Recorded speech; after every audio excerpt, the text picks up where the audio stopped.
अस्सलाम वालेकुम वरहमतुल्लाह। वालेकुम अस्सलाम warahmatullahi। अल्हम्दुलिल्लाहि रब्बिल आलमीन वस्सलातु वस्सलामु अला रसूलिहिल अमीन। रब्बिश्रह ली सदरी व यस्सिर ली अमरी वहलुल उक़दतम मिन लिसानी यफ़क़हू क़ौली। मुस्लिम इनहेरिटेंस का बैच नंबर 21 है और लेक्चर नंबर 10 है। और दो टॉपिक हैं जो हमने आज डिस्कशन करने हैं। एक शेयर्स ऑफ ग्रैंड सन और ग्रैंड डॉटर है, और दूसरा है लीविंग इनहेरिटेंस शेयर, यानी अपनी मर्जी से कोई अपना हिस्सा छोड़ना चाहता है तो उसका क्या तरीक़ेकार होगा। सबसे पहले ग्रैंड सन और ग्रैंड डॉटर की तरफ चलते हैं। हमें सोसाइटी ने एक मिथ दे दिया है कि पोता और पोती विरासत से महरूम अक्सर रह जाते हैं और उनको हिस्सा नहीं मिलता है। अल्हम्दुलिल्लाह आप लोग जो है तकरीबन डॉक्ट्राइन ऑफ यूनिटी के रूल भी सीख चुके हैं, और डॉक्ट्राइन ऑफ रद भी आपने पढ़ लिया है, और डॉक्ट्राइन ऑफ ऑल भी पढ़ लिया है, और आपने प्राइमरी ईयर्स के साथ में रेसिड्यूअरी भी पढ़ लिया है कि सही बुखारी की हदीस नंबर 6732 है, जिसमें नबी करीम सल्लल्लाहु अलैहि वसल्लम ने इरशाद फरमाया कि सबसे पहले उनका हिस्सा जाएगा जिनके शेयर मुकर्रर हैं या फिक्स्ड हैं, बाकी जो बचेगा वो क्लोजेस्ट रिलेटिव को जाएगा, जो कि क्लोजेस्ट रेसिडुअरी होगा। तो ये सारे रूल्स हमारे जहन में होने चाहिए, तभी हम इसको, जो मिथ है उसमें लोगों के मिसकॉन्सेप्शन को ठीक कर सकते हैं। इस किताब में जो डिस्प्ले की गई है, इस किताब के अंदर हमने ये कोशिश की है बताने की कि पोता पोती को 47 तरीके से 47 वेज में हिस्सा मिलता है। तो ये shares of grand son and grand daughter है, इसमें मल्टीपल केस स्टडीज़ हैं जो आप इस किताब को परचेज करके पढ़ सकते हैं। तो इसमें हम उन चीज़ों पे, उन पहलुओं पे डिस्कशन करेंगे जिसमें ये कहा जाता है कि बेटे की वजह से पोता पोती को हिस्सा नहीं जाता। तो यहाँ पे हम ये देखेंगे क्या बेटा की वजह से नहीं जाता, या बेटी भी ब्लॉकर बन जाती है कुछ केसेस के अंदर जिसमें पोता पोती को हिस्सा नहीं जाता। तो दोनों को केसेस स्टडी देखेंगे। बहरहाल यहाँ पे क्वेश्चन नंबर 1 से लेकर और जितना भी आपकी स्क्रीन पे चल रहा है, ये सारा क्वेश्चन का लिस्ट है, खुद ट्राई करें। ये सारा हर एक केस में, हर एक ईयर्स के साथ में हमने पोता पोती को रखा है, जितने भी वारिसीन हैं सबके साथ में पोता पोती को रखा है, और हर एक केस में पोता पोती को हिस्सा जा रहा है।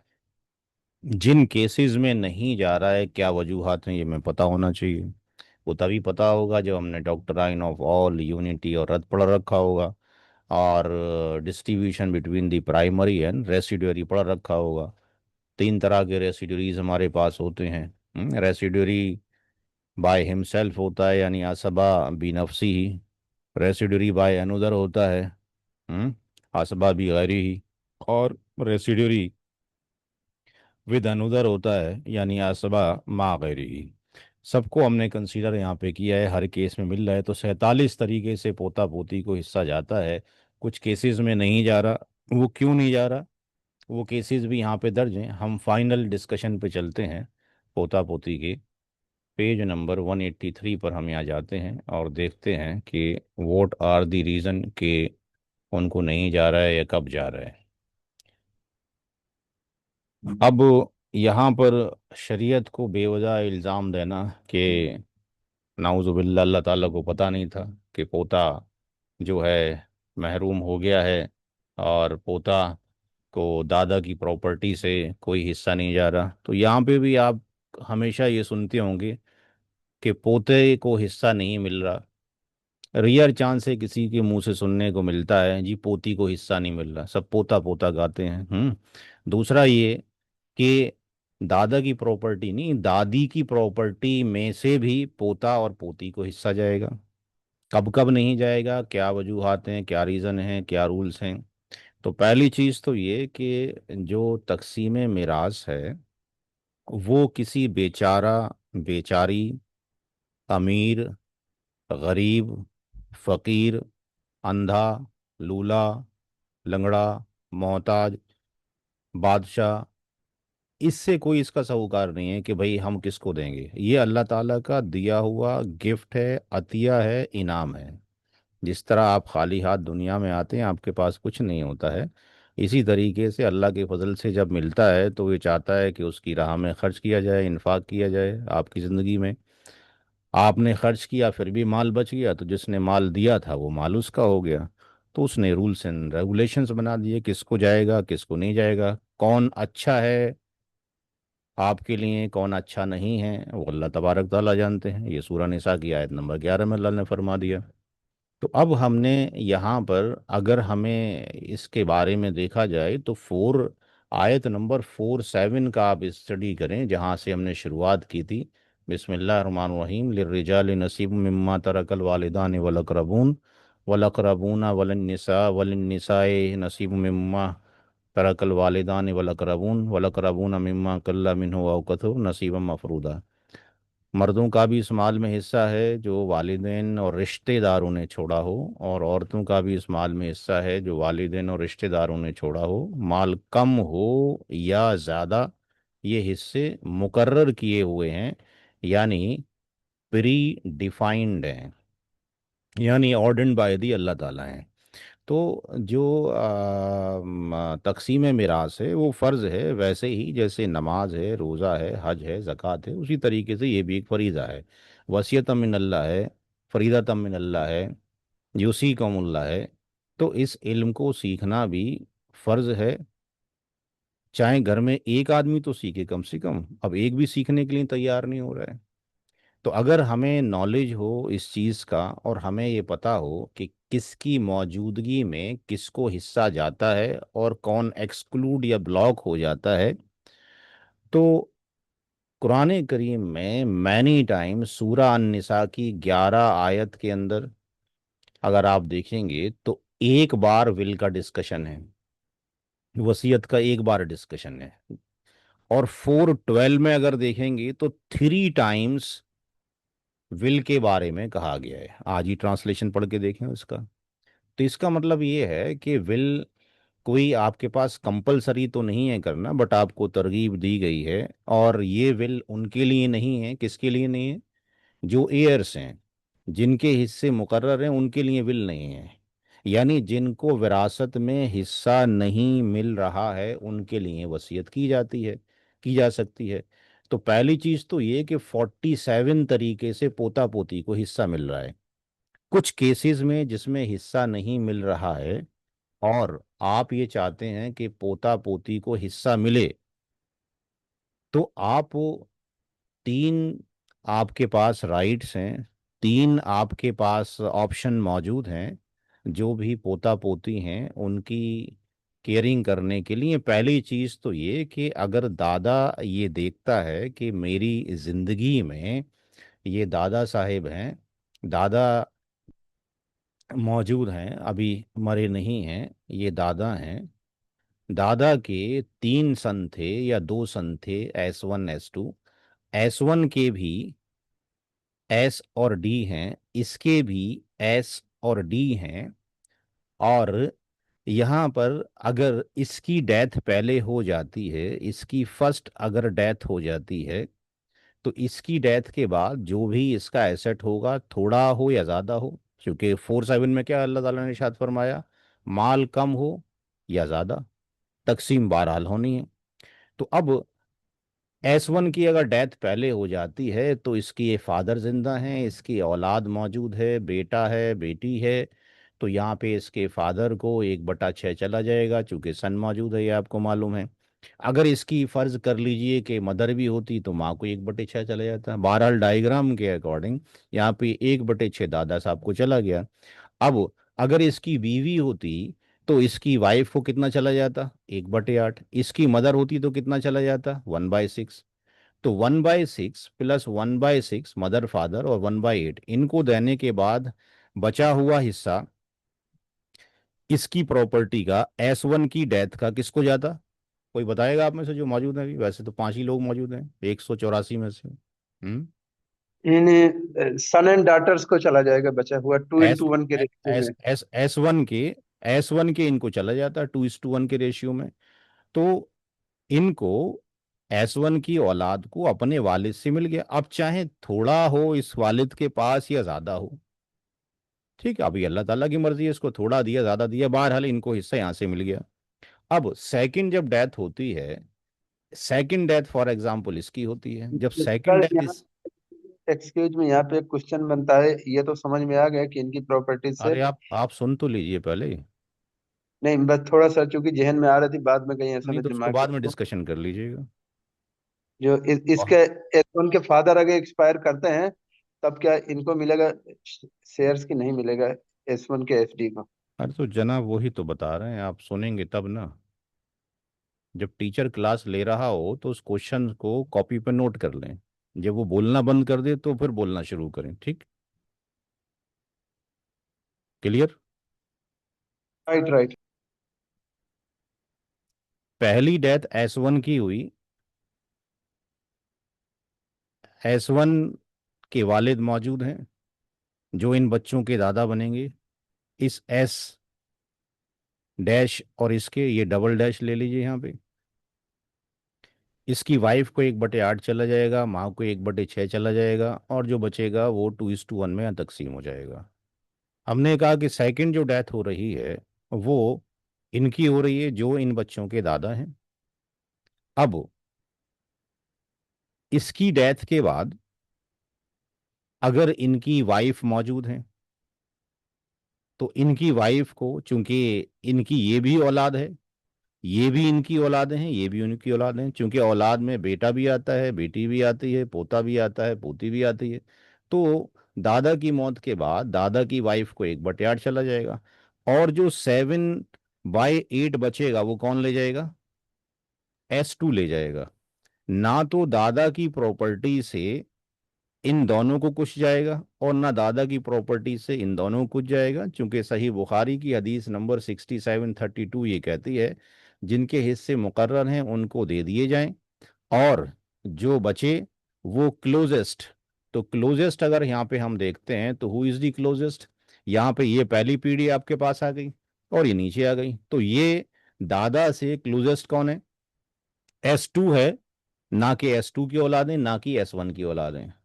तो ये शरीयत का रूल है, हदीस है 6732 सही बुखारी की।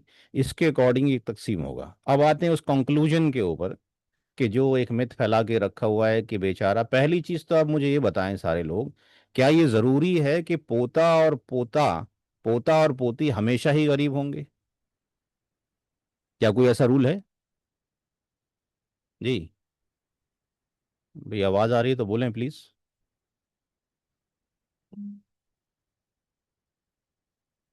नहीं। कोई ऐसा रूल नहीं है कि साहब पोता पोता हमेशा ही गरीब होते हैं। जर्नली ये देखा जाता है कि इस बाप ने, जो दादा इनका बन रहा है, अपना सरमाया इनके ऊपर खर्च किया होता है, इनके खर्च खर्च किया होता है। और जब इनकी डेथ होती है आपके पास जाके दादा की, तो हर एक दादा के पास तो करोड़ों की संपत्ति नहीं होती ना। अगर इस दादा ने, फर्ज कर लीजिए कि 1,000 रुपए छोड़े हों, तो क्या ये S1 जो इसका पोता है और इसकी पोती है, क्या ये कोर्ट कचहरी करेंगे जाके 1,000 रुपए के लिए? 1,000 रुपए ही छोड़े हैं बस। जी, नहीं। कोई भी नहीं करेगा। जबकि अगर देखा जाए इस्लाम का लॉ तो ये था शरीयत का कि अगर आपका हिस्सा बनता है तो माल थोड़ा हो या ज्यादा हो वो आपको लेना चाहिए। जैसे अल्लाह ताला ने कहा सफर में जा रहे हो तो 2 रकत पढ़ना है अपने 4 की जगह। तो आपने 4 नहीं पढ़ना, 2 ही पढ़ना है, क्योंकि उस पर अजर कमाना है आपने। लेकिन यही अगर 10 करोड़ का हो जाए तो बहुत सारे लोग उस उकसाने वाले इनको मिल जाएंगे।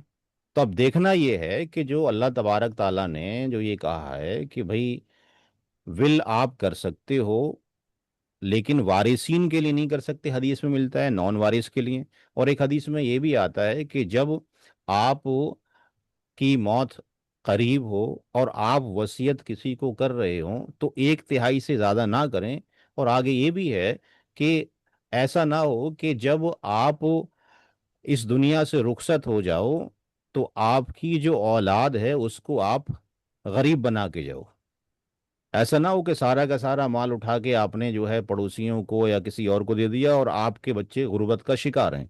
तो आपको लिमिटेशन डाल दी गई है, आपके पास एक लिमिट डाल दी गई है कि 0 से लेके 1/3 तक की विल कर सकते हैं। विल करना कोई फर्ज नहीं दे रखा है, ठीक है जी। विल फर्ज नहीं की गई है, आप अपने लिए कर रहे हैं ताकि आपको फायदा हो सके। आपको अगर ऐसा लगता है कि आपके पास पैसा कम है और आपके पास आपके बच्चे ज़्यादा हैं तो आप उनको विल ना करें, will will is not compulsory. But अगर किसी के पास ज़्यादा है तो वो कर सकता है। जैसे हदीस सही बुखारी की हदीस है कि अल्लाह के रसूल सल्लल्लाहु अलैहि वसल्लम जाते हैं, साद बिन शायद काब रदी अल्लाह ताला अन्हु के, जब वो मर्जुल मौत में होते हैं, वो कहते हैं जी मेरे पास एक ही बेटी है, तो मैं एक काम करता हूँ 3/4 क्या अल्लाह की राह में दे दूंगा। आपने कहा नहीं दो।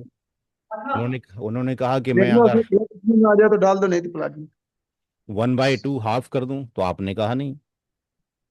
तो आपने कहा क्या 1/3 कर दिया जाए, तो आपने कहा 1/3 कर सकते हो, बट ये भी क्या है, टू मच है।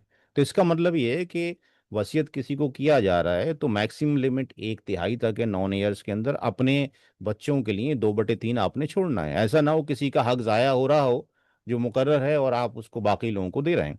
तो यहाँ पर अगर हमें इसका इल्म हो कि यहाँ पर जो ये दादा साहेब हैं, अगर ये अपनी बसीरत की आंखों से ये देख रहे हों कि मेरे पास अमाउंट मौजूद है, मेरी ज़िंदगी में इन दोनों भाइयों के बीच में नहीं बनती थी, तो फिर इनके बीच में कैसे बनेगी। तो ये दादा 3 काम कर सकते थे कि जो S1 और D1 थे इनकी एजुकेशन का इंतज़ाम कर सकते थे, इनकी केयरिंग कर सकते थे अपनी लाइफ के अंदर। एक पार्ट तो ये कर सकते थे। दूसरा पार्ट दादा ये कर सकते थे कि वो अपनी जिंदगी में चाहते तो बच्चों को कुछ भी गिफ्ट दे सकते थे। गिफ्ट किसी को भी दिया जा सकता है। यानी दादा अगर ये देख रहे थे कि इनकी हालत तो ठीक है S2 की, लेकिन इनकी हालत खस्ता है, क्या ऐसा हो सकता है कि पोता पोती तो मालदार हों और ये S2 गरीब हो? ऐसा हो सकता है कि नहीं? जी ये हो भी सकता है। हो सकता है। तो इसका मतलब विल का जो फंडामेंटल है वो ये है कि जो जरूरतमंद हो उसकी मदद की जाए। किसके थ्रू? विल के थ्रू। विल के थ्रू किसकी मदद कर रहे हो? जरूरतमंदों की मदद आप कर रहे हैं। तो अगर ये ज्यादा जरूरतमंद है और ये नहीं है तो इसको फिर विल करने की कोई जरूरत नहीं। इसके पास तो वैसे ही करोड़ों रुपए हैं, इसके पास ये गरीब है, इसको इसके पास तो आपके पास जा ही रहा है, इसको विल करने की जरूरत नहीं है, 7/8 ये ले ही जाएगा। तो यहाँ पे दादा अगर ये देख रहे हो कि किसी पोता और पोती के पास, आपके पास पैसा नहीं है, उनका बाप मर चुका है, कोई कमाने का जराए नहीं है, तो उनकी एजुकेशन का दादा इंतजाम कर सकते थे, केयरिंग कर सकते थे, उनको गिफ्ट कर सकते थे। और तीसरा चीज जो था, जो दादा के हाथ में था, वो क्या था? विल था। 1/3 तक की विल कर सकते थे मैक्सिमम, कम भी कर सकते थे। तो ये तीनों पैरामीटर्स जो आपके पास परफॉर्म नहीं किए गए, ये दादा ने परफॉर्म नहीं किए, तो इसमें शरीयत को क्यों मतलब बीच में लेकर आते हैं लोग? क्योंकि हमें नॉलेज नहीं है। और वो तब लेकर आते हैं जब करोड़ों की संपत्ति है, 1,000 2,000 10,000 की कोई लेके नहीं आता है। तो there are the 3 parameters through which we can support the orphan kids को कर सकते हैं। अगर वो जरूरत के पेश नजर हैं तो किया जा सकता है। ठीक है जी। तो 3 चीजें तो आपके पास ये हो गई। अब जो आपके पास पोता और पोती को जो हिस्सा नहीं मिल रहे हैं उनकी क्या क्या कंडीशंस हैं वो मैंने इस वाले चैप्टर के अंदर मेंशन की हैं। और यहाँ पे अगर आप जाएंगे तो यहाँ पर हमने एक क्वेश्चन लिया है पेज नंबर 175 के ऊपर। 175 के ऊपर आप जाइए और 175 पे आप पढ़ चुके हैं। आप यहाँ पे ये क्वेश्चन है 49। अब मुझे आप ये बताएं कि इसमें कौन एयर्स की कैटेगरी क्या है जी? तो जी all are, husband. All over क्या, किसकी क्या कैटेगरी है? सब ZF है। नहीं, ये भी ग्रैंड सन। हाँ, ZF, ये भी ZF, ZF। जी, ये ZF। ZF, और ये दोनों क्या बनेंगे? 2:1 आर के ग्रैंड सन एंड ठीक है, ग्रैंड। रेसिड्यूरी बनेंगे, 2:1 पाएंगे। लेकिन रेसिड्यूरी के लिए शर्त क्या है? जब माल बचेगा then that will be distributed, right? जी। तो अब अगर आपको आता है और आपने इल्म सीखा है तो आप बावेला नहीं मचाएंगे, क्योंकि कानून के अकॉर्डिंग ही जा रहा है, किसी का हक नहीं मारा जा रहा है। रूल है, अल्लाह के रसूल सल्लल्लाहु अलैहि वसल्लम की हदीस है, उसको तो हम फॉलो करेंगे कि नहीं करेंगे। अब यहाँ पे अगर हम जाते हैं और हम देखते हैं तो ये 2/3 दो बेटियों का हो गया, कुरान में लिखा हुआ है, आप लोग पढ़ चुके हैं। 1/6 हो गया, ये भी 411 के अंदर है, 411 की, ये 412 के अंदर है। जब आप इनको देंगे तो टोटल शेयर कितना बन रहा है? 13 कितना? हो। 13 13। Oblique oblique 12। 12। इसका मतलब ये तो मसला ऑल का हो गया। और जब ऑल का हो गया तो जो ऑलरेडी प्राइमरी ईयर्स हैं उनके शेयर तो खुद ही कम हो गए ना, आप पढ़ चुके हैं जी। भैया, उनके शेयर तो खुद ही कम हो गए आपके पास, क्योंकि यहां से हट जाएगा, ये 13 हो जाएगा। अब डॉटर का जो हिस्सा आपके पास, जिसको 1/3 मिलता, यानी 33.33 मिलता, अब उसको कितना मिल रहा है? 4/13। और 4/13 आप करते हैं तो कितना आता है? 4/13, 33 तो नहीं आता। 4 बाय जब आप 13 करते हैं तो उसका हिस्सा हिस्सा तो खुद ही कम हो, कितना हो गया? 30 7। 30 ये 7। 7। तो उसका तो खुद ही कम हो गया, यानी हर एक वारिस का हिस्सा ऑटोमेटिकली डिडक्ट हो गया। तो जब इनका ही हिस्सा आपके पास पूरा नहीं पड़ रहा है, कम हो जा रहा है इनके लिए, तो क्या ग्रांडसन और ग्रांड डॉटर, इस केस में अगर किसी के घर में इस तरह की सिचुएशन बनती है तो क्या इनके लिए कोई हिस्सा बच रहा है पोता पोती के लिए? नहीं। एलिजिबल तो हैं। जितने लोग कॉलेज में फॉर्म भरते हैं किसी भी कोर्स के लिए, एलिजिबिलिटी क्राइटेरिया था 50% मार्क्स हो पीसीएम में, फिजिक्स केमिस्ट्री मैथ में, क्या उनका एडमिशन हो ही जाता है? जी, नहीं। फॉर्म भरने से, एलिजिबल होने से क्या रिवार्ड मिल ही जाता है? Answer is no. बचेगा तब भाई। तो यहां पर आपके पास जब बचा ही नहीं तो जाएगा क्यों? तो आपको अगर ये पता हो तो पता है भाई, रूल मिलता तो सही लेकिन बचता तब मिलता ना, पहले तो उनको हिस्से जाएंगे जिनके फिक्स शेयर हैं। आप जो पैसा कमाते हैं, आपके भी बीवी बच्चे हैं और आपके पड़ोस में भी बीवी बच्चे हैं, तो आपका जो राइट से सबसे पहले अपने घर वालों पे खर्च करने का या पड़ोसियों पे खर्च करने का है? जी, नहीं, घर वालों पर। तो आपका जो सराउंडिंग सर्किल है उसमें खर्च करना, तो वही सराउंडिंग सर्किल जो नियर बाय सर्किल है उसमें आप खर्च कर रहे हैं। अच्छा, ये एक केस हो गया। Come to the second case, फिर वहीं चलते हैं।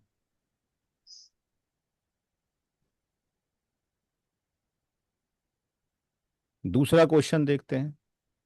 तो ये नहीं मिल रहा, what was the reason? Due to the ऑल की वजह से, राइट? रेसिड्यू 0। जी, अब यहां पर आते हैं सेकंड, 177 पे जाते हैं। 177। अब जो सवाल आपने देखा था, क्या उसमें बेटा मौजूद था अभी जो देखा था आपने? नहीं। नहीं। नहीं। तो नहीं। ये कह देना कि साहब बेटा पोता पोती को हिस्सा नहीं देने देता, तो आपके सामने बेटा तो नहीं था लेकिन हिस्सा फिर भी नहीं मिला, वहां तो बेटियां थी। क्वेश्चन नंबर 50 में आते हैं।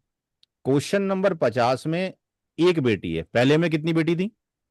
दो। दो। तो बेटियां ठीक। थे। अब यहां पर अगर हम आते हैं, देन अगेन डॉटर का हिस्सा 1/2 फिक्स शेयर है, माँ का 1/6, फादर का 1/6, हस्बैंड का 1/4। जो बचेगा किसको जाएगा? इसको जाएगा, क्योंकि रेसिड्यूरी तो यही है। Now calculate again. जब हम जाते हैं कैलकुलेशन करते हैं तो ये भी इत्तेफाक से ज्यादा हो गया। ऑल हो गए।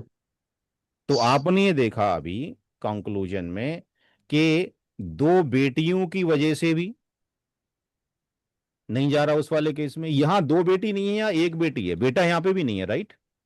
दोनों केसेस दिखाए जिसमें बेटा नहीं है, लेकिन पोता को हिस्सा नहीं जा रहा, उधर पोता पोती को नहीं जा रहा, राइट? और यहां पे अगर ऐसा हो जाता कि इस वाले केस में पोता भी होता और पोती भी होती, तब भी नहीं जाता ना। अगर इस सवाल में जी ग्रांडसन के साथ में ग्रांड डॉटर भी ऐड कर लें तो इससे पता लगा कि यहां पर बेटा कहीं नहीं है। इस वाले सवाल में बेटी है। एक बेटी की वजह से भी दोनों को हिस्सा नहीं जा रहा, और पिछले वाले सवाल में दो बेटियां थी तो भी हिस्सा नहीं। इसलिए मैंने पहले, सबसे पहले यही रखा कि मैं ये दिखा दूं कि बेटी की मौजूदगी भी ब्लॉक कर देती है कभी कभी पोता और पोती को हिस्सा जाने के लिए। तो अगर ऐसी कंडीशन है और दादा पढ़ा लिखा होता, मिरास या कोई पढ़ा लिखा होता, कोई आपके पास जानने वाला होता, तो हम पहले से उनके लिए क्या कर देते, कुछ वसीयत कर देते। अगर वो उसके लिए आपके पास उनके पास मालूमता नहीं था पोता पोती के लिए, तो उनको इस तरीके से माली मदद की जा सकती थी। अब आगे चलते हैं। ये दो केसेस हो गए, अगला केस देखते हैं। क्वेश्चन नंबर हमने 75 भी देख लिया और 170 इस पे भी देख लिया। अब हम पेज नंबर 181 पे चलते हैं। 181, क्वेश्चन नंबर 52। 181 में यहाँ पे भी आप देख रहे हैं कि पोता पोती हैं, दो डॉटर्स हैं। वहाँ हस्बैंड था, यहाँ पे वाइफ मौजूद है। इस वाले केस में भी बेटा नहीं है। और हम देखेंगे कि यहाँ पर जब सबको शेयर्स दे दिए जाएंगे तो यहाँ पर क्या कंक्लूजन बन रहा है, 27/24। ये भी ऑल का मसला हो गया। तो यहाँ पे भी नहीं बच रहा, तो दें कहाँ से हम। अब हम चलते हैं उन केस की तरफ जो कि बेटे वाले केसेस हैं। तो यहाँ पर ये हो गया, और पेज नंबर दैट इज 173, 173 पे जाते हैं। 173, 173 में यहाँ पे ग्रैंडसन ग्रैंड डॉटर मौजूद है जी और डॉटर भी मौजूद है, राइट। अभी आपने केस देखा था कि एक डॉटर की मौजूदगी में चाहे ग्रैंडसन होता या ग्रैंडडॉटर होती, उनको शेयर नहीं जा रहा था। लेकिन इस वाले केस में क्या जा रहा है, जाके देखें। जा, जाएगा। इस वाले केस में जा रहा है। तो ये case to case study vary करेगा, राइट। अभी पीछे एक डॉटर की मौजूदगी में नहीं जा रहा था, लेकिन यहां तो जा रहा है। क्योंकि यहां पर और जो अफराद हैं, यहां पे वाइफ मौजूद है, वहां पे वाइफ नहीं थी। अगर हम वहां आगे जाते हैं और देखते हैं तो वहां तो ऐसा नहीं था, है जी। तो यहाँ पे टू डॉटर्स हैं तो नहीं जा रहा इसके अंदर। और यहाँ आपने देख लिया, और उसके अगले वाले में हमने देखा यहाँ पे कि यहाँ पर एक डॉटर डॉटर। एक है। चाहे यहाँ पे ग्रैंडसन के साथ में ग्रैंड डॉटर होती तब भी नहीं जाता, लेकिन उस वाले केस में जा रहा है क्योंकि वहां पे हस्बैंड की जगह पे कौन है, वाइफ है। सीवी तो चेंज हुआ ना, मदर फादर उधर वाइफ हो गई है। तो वहां अगर हम जाते हैं 48 के ऊपर, तो आप ये देखते हैं कि वहां पे जो है मदर है फादर नहीं। और फादर नहीं है, वाइफ हो गई। तो आप फादर देख, नहीं है। हाँ फादर नहीं है। तो यहाँ पे देखना ये है कि केस क्या बन रहा है। ऐसा नहीं है कि जाता नहीं है, या ऑलवेज ही आपके पास ऑलवेज ही जो है बेटी, और जो एक बेटी हो या दो बेटियां हो, कि ऑलवेज ब्लॉक करती हैं। समटाइम्स डॉटर एक हो या दो हो, ये ब्लॉक कर रही हैं। एक केस जो यहाँ पे नहीं है वो मैं आपके सामने क्लियर कर दूं। मान लो अगर एक क्वेश्चन ऐसा होता कि टू डॉटर्स हो और एक ग्रैंड डॉटर हो और कोई ना हो, तो क्या आंसर देंगे आप इस केस के अंदर? क्या ग्रैंड डॉटर को जाना चाहिए? नहीं, two daughters will hinder the share to the granddaughter. तो टू डॉटर्स का तो 2/3 हो गया। जी। लेकिन अब इसका शेयर नहीं बनेगा, क्यों? Due to presence of two daughters. Two daughters, क्योंकि दो फीमेल का 2/3 होता है, ठीक है जी। अब what will be the condition, जब इसको नहीं जाएगा तो अब बचा हुआ माल किसको जाएगा, 1/3, वो किसको रिटर्न हो जाएगा दोबारा से? तो डॉटर्स को ही चले जाए। तो इसका मतलब तीन रूल्स बने जो लाइफ में आपने याद रखने हैं, कि जो सन है ये तो ऑलवेज ब्लॉक करेगा। ये तो ऑलवेज ब्लॉक करेगा किसको, ग्रांड सन को और ग्रांड डॉटर को, राइट। ये क्लियर है बात। जी। जी। दूसरी चीज, जो डॉटर है एक डॉटर ये ब्लॉक कर सकती है किसको, आपके पास ये ब्लॉक कर सकती है कंडीशंस के अकॉर्डिंग, सन को, ग्रांड सन को ही ब्लॉक कर सकती है और ग्रांड डॉटर को भी कर सकती है। कौन से केस में? ऑल के केस में, राइट। जब ऑल का केस बन जाए तो ये कर सकती है। इसी तरीके से चाहे ये एक डॉटर हो या आपके पास दो डॉटर हो और कंडीशन ऑल की एग्जिस्ट करती हो, राइट। तो अगर डॉटर के साथ में, सिंगल डॉटर के साथ में या टू और मोर डॉटर के साथ में कंडीशन ऑफ द ऑल या doctrine of all is exist, तो ग्रांड सन और ग्रांड डॉटर क्या हो जाएंगे? ब्लॉक हो जाएंगे। तीसरी कंडीशन हमने क्या देखी कि टू डॉटर्स के साथ में अगर एक ग्रांड डॉटर हो तो ये ब्लॉक हो जा रही है। रीजन के 2/3 इसका शेयर हो जाएगा यहां पर, और यहां इसको नहीं जाएगा, no share due to two daughters. तो डॉटर की वजह से दो कंडीशन के अकॉर्डिंग ग्रांड डॉटर को हिस्सा नहीं जाता। हाँ, अगर इस केस में अगर ऐसा होता फॉर एग्जाम्पल कि अगर लेट्स से टू डॉटर्स के साथ में 1 GD होता और 1 GS होता, एक ग्रांड सन एक ग्रांड डॉटर, तो इसको 2/3 जाता और वन हाँ बाय थ्री इनमें डिस्ट्रीब्यूट हो जाता, राइट। जी। ये हमें लॉ याद रखने के हैं, ठीक है जी। तो यहाँ पे याद रखें कि जो लोग कहते हैं कि बेटे की वजह से ब्लॉक हो रहा है, आप देखें बेटी की वजह से तो 2 बार ब्लॉक हो रही है। बेटी की तो एक ही कंडीशन है ना, बेटे की तो एक ही कंडीशन है आपकी आंखों के सामने, लेकिन बेटी दो तरीके से ब्लॉक कर रही होती है। ऑल के केस में भी कर रही होती है और इस केस में भी कर रही होती है। तो आई थिंक ये कॉन्सेप्ट क्लियर हो गया होगा कि किस वजूहत से नहीं जाता है। अब आपको जब इल्म हो गया और आपको ये पता है कि आपके, चाहे आप दादी हैं चाहे आप दादा हैं, और आपको ये मालूम है कि भाई हमारे मौत के बाद जो है, हमारे जो मौत के बाद जो है ये दादा साहेब हैं, इनके ये S1 हैं, ये S2 हैं, इनके भी S-D- है, इनका भी S-D- है, इनकी डेथ पहले नंबर पर हो जाती है, इनकी दूसरे नंबर पर होती है। तो ये इनके लिए तीन काम कर सकते थे कि इनका आपके पास ये इनकी केयरिंग कर सकते थे, दूसरा ये इनको गिफ्ट कर सकते थे, तीसरा ये इनके अंदर विल कर सकते थे। ये दादा की ड्यूटी थी, दादा से हिसाब किताब उसके बारे में पूछा जाएगा। अगर ये ज़रूरतमंद थे और सारा पैसा दादा ने दबा के रखा हुआ था, ठीक है, और लॉ के अकॉर्डिंग दादा की डेथ के बाद सारी प्रॉपर्टी के मालिक ये बनेंगे। अब इनका और इनका रिलेशन क्या है? इनका इनका रिलेशन क्या है? चाचा। एस चाचा और भतीजों का, भतीजी का रिलेशन है, ठीक है। अब ये S1 की जब डेथ हो गई इसकी, तो इसकी जो वाइफ है वो इद्दत काटने के बाद तो फ्री है ना। ये कंपलसरी तो नहीं है कि वाइफ जो है बच्चों के साथ इसी घर में रहेगी, ऐसा कोई रूल है? जी भाई, नहीं। नहीं है। नहीं। ये फ्री हो चुकी है, ये शादी दूसरी कर सकती है। इन बच्चों की केयरिंग शरीयत कफालत ने दूसरी। किस पे डाली है? वो इधर चाचा पे डाली है, क्योंकि औरत पे कमाने का तो आपके पास कांधों पे उसके बोझ नहीं रखा गया है। और वो मजबूरी है किसी का, ये भी ना हो तो बेचारी औरत क्या करेगी, जाके कुछ ना कुछ तो काम करेगी। तो ये इसके लिए अपना शादी करना आज की डेट के अंदर मुश्किल है। अगर किसी को डाइवर्स हो जाए या किसी का हस्बैंड मर जाए तो बड़ा मुश्किल काम है आज की डेट में। तो वो अपनी जान के लिए, उसके लिए मुश्किल हो जाता है, इन दो बच्चों के साथ और कितना मुश्किल होगा। तो इसकी केयरिंग किसके साथ है? इसके साथ है। तो दादा की डेथ के बाद इन चाचा को केयरिंग करनी चाहिए थी। अब ये केयरिंग नहीं करते तो अल्लाह ताला इनसे पाँच कयामत के दिन पूछेगा, ठीक है जी।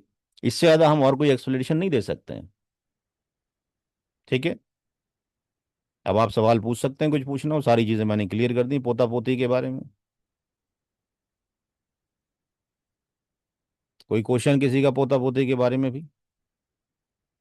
47 तरीके से जा रहा है, उनको तो दिलवाने की कोशिश करो। जिन तरीके में नहीं जा रहा है, आपके पास राइट्स हैं। आप दादा हों या आपके दोस्त किसी के दादा हों, वो अपने बच्चे पोता पोती की केयरिंग करें, जिंदगी में कुछ गिफ्ट दे दें।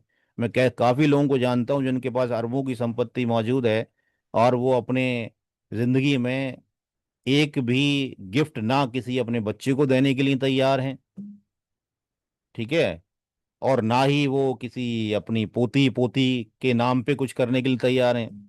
कि भाई जिंदगी में जब एक्स इतना बहुत कुछ है तो जिंदगी में कुछ गिफ्ट दे दिया जाए, ताकि अगर इश्यूज क्लेश पैदा हो तो थोड़ी सी पार्ट के ऊपर हो।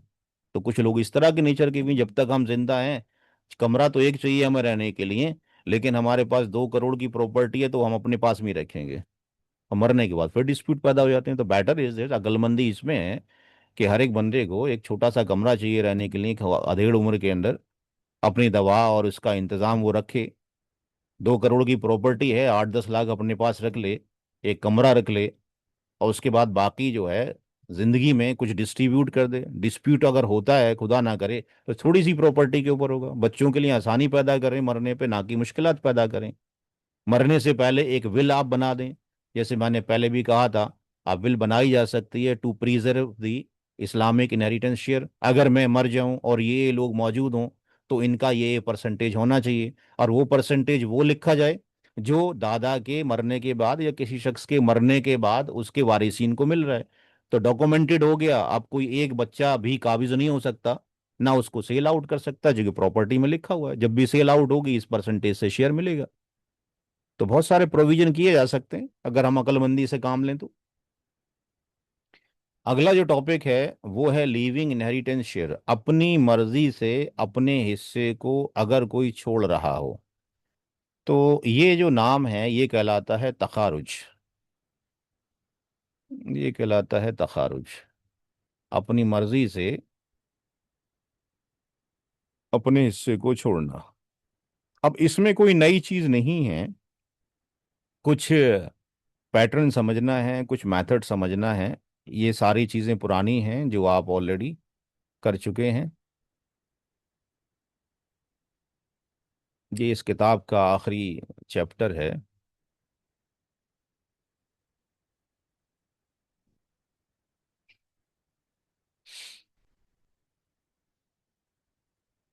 तो यहाँ पर क्या रूल्स हैं? एक तो ये हो सकता है कि जैसे किसी की अगर डेथ हो गई, और डेथ होने के बाद कोई शख्स ये कहता है कि भी मुझे अपना हिस्सा प्रॉपर्टी में नहीं चाहिए और आप लोग सारा बांट लो, तो भी स्कॉलर ये कहते हैं कि बेस्ट वे इज दैट कि जितने भी एयर्स हैं, जितने भी वारिस हैं, हर एक के हिस्से निकाले जाएं और उनके हाथ में दे दिए जाएं। जब आपने उनके हाथ में दे दिया तो अब क्या हो गया, वो ऑनर उसका हो गया, राइट। अब उसकी मर्जी है कि वो अपना माल किसी एक को दे दे, या अपना माल मल्टीपल लोगों में तकसीम कर दे, इक्वल कर दे या अनइक्वल कर दे। एक तरीका तो ये है कि जो अपने माल को छोड़ना चाहता है, बहुत सारे हजरात होते हैं कि भाई हम तो वहाँ विदेश में रह रहे हैं और गांव तो हमारा आना होता नहीं है, तो गांव वाले जो हैं भाई आपस में बांट लें, तो वहाँ इश्यूज पैदा हो सकते हैं। तो बेटर तरीका तो ये है, जिसका जो हक है उसके हाथ में दे दिया जाए, और उसकी मर्जी है कि वो किसको देना चाहता है, किसी स्पेसिफिक को, या वो सबको कहना चाहता है, या वो वहां से लेटर ड्राफ्ट कर दे कि भाई एक काम करें, सारे लोग मेरे पैसे को, आपको जो रेशियो मिल रहा है, in whatever ratio you are getting the money in the inheritance, वो उसके अकॉर्डिंग जा रहा है, लेकिन मेरा जो हिस्सा है वो सारे लोग इक्वल बांट लो। एक तरीका तो ये है। अब जो तखारुज वाला वर्ड है, इसमें अक्सर स्कॉलर ये कहते हैं, तखारुज का मतलब ये है कि कुछ जो भी आपके पास यहाँ पर प्रॉपर्टी थी, और उसके अंदर हर एक को कुछ ना कुछ शेयर मिल रहा था, हर एक को कुछ ना कुछ शेयर मिल रहा था। किसी का ये हिस्सा बन रहा था, किसी का ये था, किसी का ये था, सबको अलग अलग मिल रहा था। और उनमें से एक भाई ये कहता है, जी एक काम करो, मुझे वालिद साहब की कार दे दो प्रॉपर्टी में जो भी आ रही है, या वालिद साहब की ये शॉप दे दो, या वालिद साहब का ये जो गार्डन है ये मेरे को दे दो, और बाकी जो बचा वो आपस में आप लोग बांट लो। यानी कुछ लेकर एग्जिट हो जाना, और बाकी वारिसीन उसको बांट लें। लेकिन इसमें स्कॉलर ये कहते हैं कि इन दैट केस में बाकी जो वारिस हैं, 1 2 3 4 5 लोग वारिस थे, एक ये कहता है जी मुझे वालिद साहब की कार दे दो, लेकिन उसमें ये बाकी लोग भी क्या हों, एग्री हों, क्या हों, एग्री हों, ठीक है। अगर एक भी एग्री नहीं है तो ये वाला पार्ट नहीं हो सकता है। बात समझ में आ रही है आपको? तखारुज का मतलब ये है कि कुछ अमाउंट लेकर, कुछ स्पेसिफिक चीज लेकर वहां से एग्जिट हो जाना। लेकिन कुछ स्कॉलर ये भी कहते हैं कि अगर कोई अपना पूरा माल ही एग्जिट करना चाहता है, पूरा माल ही छोड़ना चाहता है, तब भी तखारुज कहा जा सकता है। लेकिन मेजोरिटी ऑफ द स्कॉलर ये कहती है कि तखारुज के लिए आपके पास कुछ ना कुछ जो डेफिनेशन चली आ रही हैं, कुछ ना कुछ वो हिस्सा अपने हिस्से में से लेगा, बाकी छोड़ देगा। तो यहाँ पे दो तीन कंडीशंस आपके पास मौजूद हैं कि इसका मतलब ये है कि अपने हिस्से को सरेंडर कर देना। यहाँ से समवन कैन सरेंडर हिज और her inheritance share on his own without any demand. तो इस विदाउट एनी डिमांड वाले पे अक्सर स्कॉलर एग्री नहीं है। वो एग्री हैं इन दो चीज़ों के ऊपर, इसके ऊपर और इसके ऊपर, कि मुझे ये दे दो, ये दे दो, ये दे दो, ये दे दो, बाकी लोग एग्री हैं और एग्जिट हो जाते हैं, तो उसको तखारुज कहा जाएगा। या इस केस को भी स्कॉलर ने तखारुज से रिलेट किया है कि कोई आपके पास किसी का शादी हुआ और उसने अपनी बीवी का महर नहीं दिया है और उसकी डेथ हो गई है। तो महर क्या है? कर्ज है या नहीं है? जी भाई, कर्ज Yes. है। कर्ज है। इसका Yes. मतलब ये निकलेगा किससे? उसके कफन दफन के बाद ये कर्ज का अमाउंट निकलेगा।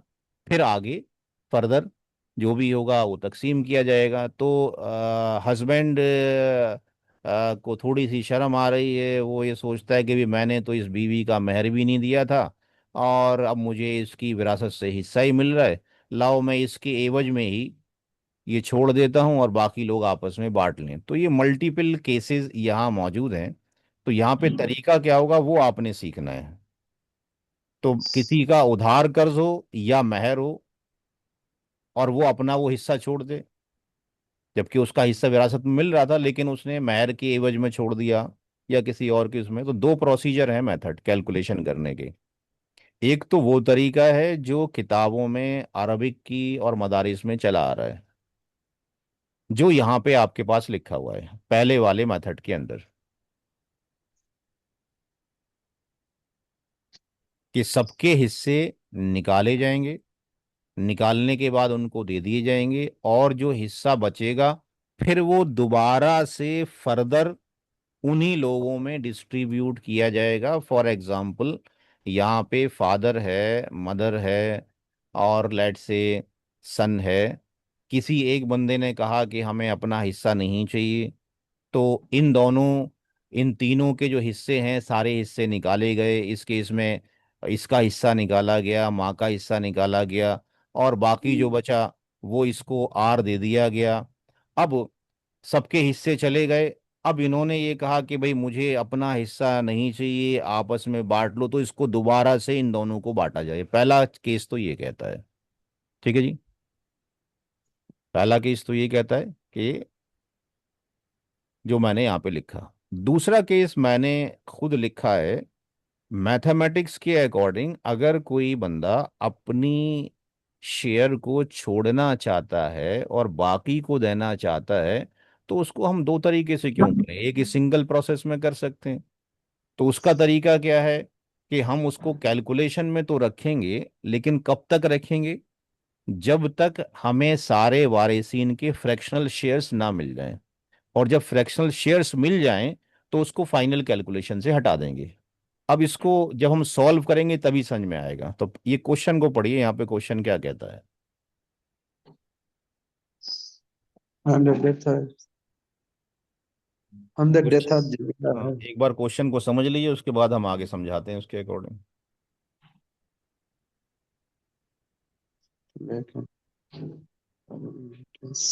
Husband, mother, real uncle. तो तो यहाँ पे तीन लोग मौजूद हैं, हस्बैंड है, मदर है और रियल अंकल हैं। यानी रियल अंकल का मतलब हो गया बाप के सगे भाई, ठीक है ना? फादर, रियल ब्रदर, ठीक Brother. है।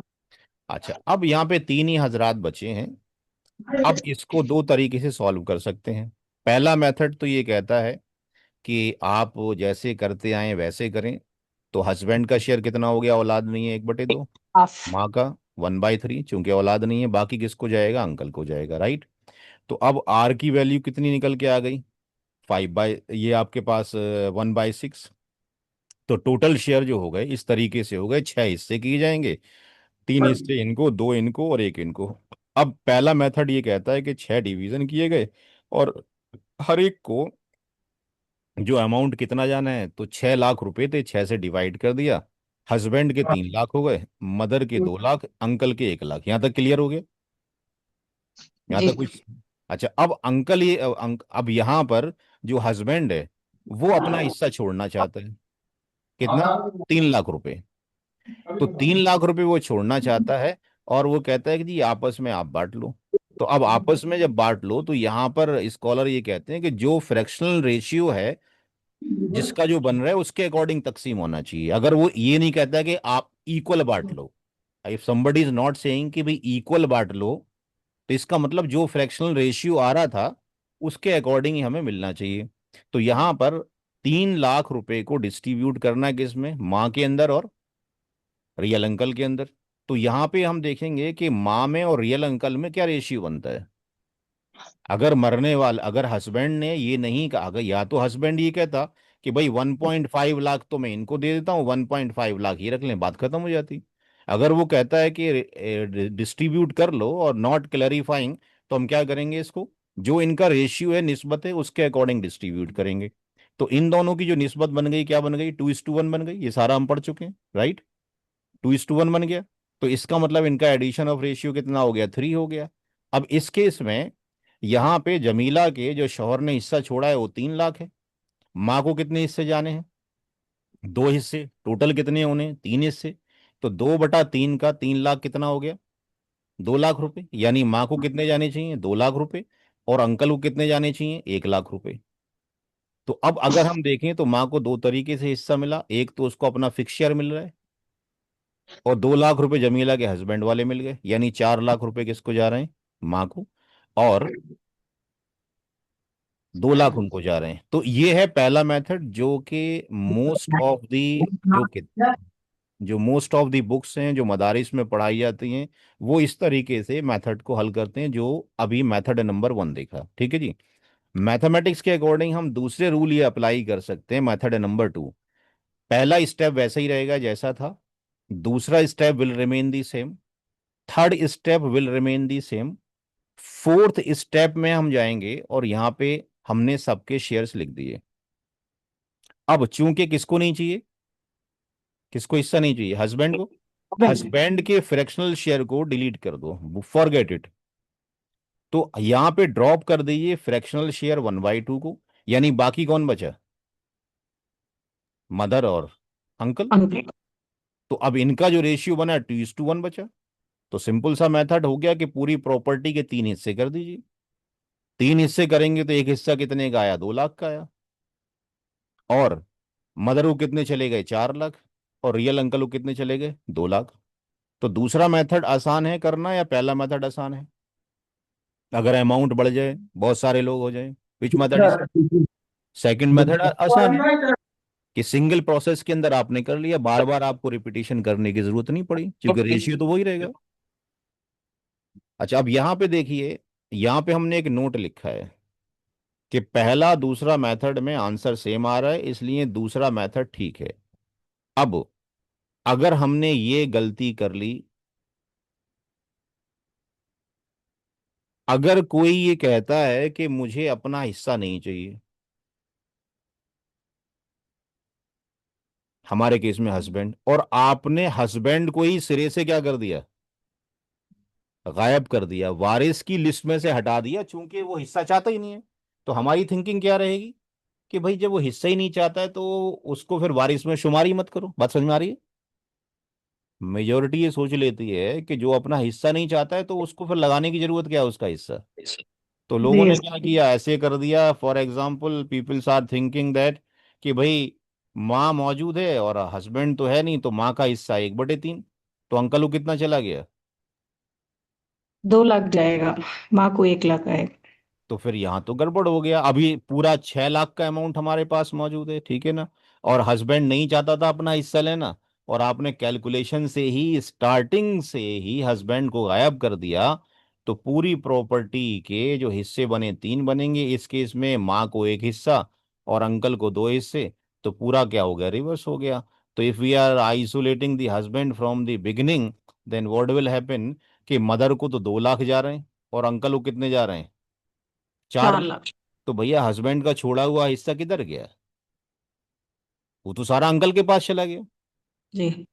If you are calculating like that, if you are isolating from the beginning in the calculation, तो ये मिस कैलकुलेशन हो सकती है। यहाँ पे छोड़ा हुआ हिस्सा हस्बैंड का सारा कौन ले गया, अंकल ले गया, और मदर को तो कुछ मिला ही नहीं। तो इस चीज का ध्यान रखना है तखारुज के अंदर, कि हमने हर एक फर्द को रखना है। दूसरा मेथड इस्तेमाल करें, और ये गलती बिल्कुल ना करें तखारुज के अंदर, कि जो अपना हिस्सा नहीं लेना चाहता है उसको कैलकुलेशन से ही बाहर कर देना। ऐसा नहीं करना है, कैलकुलेशन में रखना है जब तक कि इस ऐसे शेयरर का हिस्सा जो कि जिसके हिस्से फिक्स नहीं है, उसका फ्रैक्शनल शेयर मालूम ना हो जाए। इसका तो मालूम था ना, ठीक लिखा, लेकिन जब तक इसका हिस्सा मालूम ना हो जाए in the presence of the husband, क्योंकि हस्बैंड का हिस्सा तो था ना, तो हस्बैंड की मौजूदगी में हिस्सा रखेंगे। और आपके पास उसको इग्नोर कब करेंगे, जब फाइनल आंसर निकाल रहे होंगे तो हस्बैंड को निकालेंगे, ताकि आर का फ्रैक्शन सही तरीके से कैलकुलेट हो जाए। अदरवाइज आर की वैल्यू गलत कैलकुलेट होगी तो फिर गलत ही शेयर किसी के पास चला जाएगा। होमवर्क कोई नहीं है, सिर्फ यही वीडियो है, पुराना प्रैक्टिस करते रहें। जब आपका सर। टेस्ट होगा 3 महीने, 3 दिन, 3-4 अटेम्प्ट के बाद टेस्ट होना है, तो फिर इंशाल्लाह ये सवाल आएंगे आपके साथ में। और ये तखारुज में कोई नई चीज़ तो है नहीं, सिंपल सा है। हाँ, जो ये पोता और पोती वाले केसेस थे, ये कहीं ना कहीं सवाल आपके पास पड़े होंगे ऑल एयरथ की केस के अंदर, जहाँ पे आप ऑब्जेक्टिव टाइप भी हो सकते हैं और लेंदी क्वेश्चन 4 नंबर के भी हो सकते हैं, वो हम देखेंगे। कोई सवाल किसी ने पूछना है तो पूछा जा सकता है।